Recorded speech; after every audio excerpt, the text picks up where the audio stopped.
Welcome to Aintree, a name instantly synonymous with one of the world's most iconic sporting spectacles, the Grand National. But the story of this Liverpool suburb stretches back far beyond the thunder of hooves, rooted deeply in ancient landscapes and centuries of quiet evolution. The very foundations of Aintree were sculpted by the immense power of the last ice age, around 10,000 years ago. Glacial retreat left behind the relatively flat, fertile land we see today, a landscape initially dominated by marsh and ancient woodlands.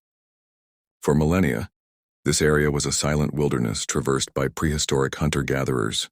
While direct archaeological evidence from Aintree itself is scarce for these earliest periods, the broader region confirms a continuous human presence drawn to the abundant resources of the River Mersey Basin. Imagine, if you will, a time before recorded history, when the only sounds were the wind through primeval trees and the distant calls of wild animals. The first discernible human imprint on Aintree emerges with its very name. Derived from Old English, Aintree is believed to mean one tree or a single tree, suggesting a prominent landmark within a predominantly open landscape, perhaps a solitary oak acting as a navigational beacon. By the time of the Domesday Book in 1086, Aintree was likely a small, sparsely populated agricultural township, part of the extensive West Derby Hundred. It existed as a collection of scattered farms, their inhabitants working the land, raising livestock, and living a life fundamentally tied to the seasons. For centuries, Aintree remained largely anonymous, a quiet agricultural outpost far from the burgeoning port of Liverpool. This continuity of rural life would persist for nearly 700 years, a stark contrast to its future fame. The pivotal moment in Aintree's history arrived not through gradual development, but with a deliberate, ambitious vision. In 1829, local innkeeper and entrepreneur William Lynn leased land here to establish a racecourse, seeking to create a prestigious venue for steeplechasing and flat racing.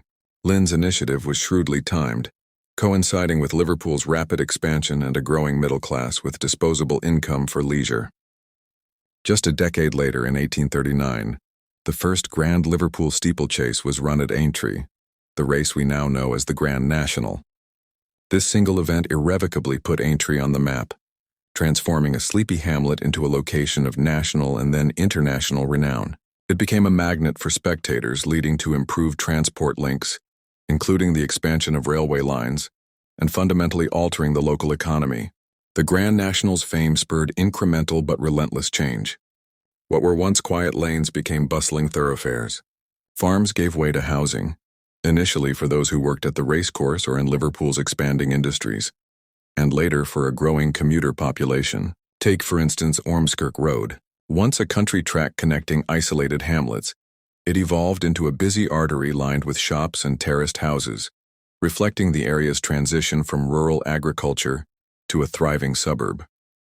The demand for services, for education, and for housing steadily reshaped the landscape. Another significant development was the establishment of Fazakerley Hospital in the early 20th century, which later became Aintree University Hospital.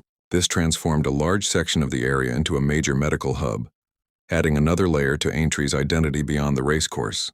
The quiet fields of earlier centuries were now sites of vital public services and modern infrastructure. Today, Aintree stands as a testament to this layered history. It's a place where global sporting heritage coexists with a busy modern residential community. The iconic racecourse, continuously updated and modernized, remains its most famous landmark, a focal point that draws the world's attention every spring. Yet Aintree is also home to thousands of people who live, work, and build lives within its boundaries, utilizing its parks, schools, and local amenities. It's a community that, while defined by its unique past, looks firmly towards the future.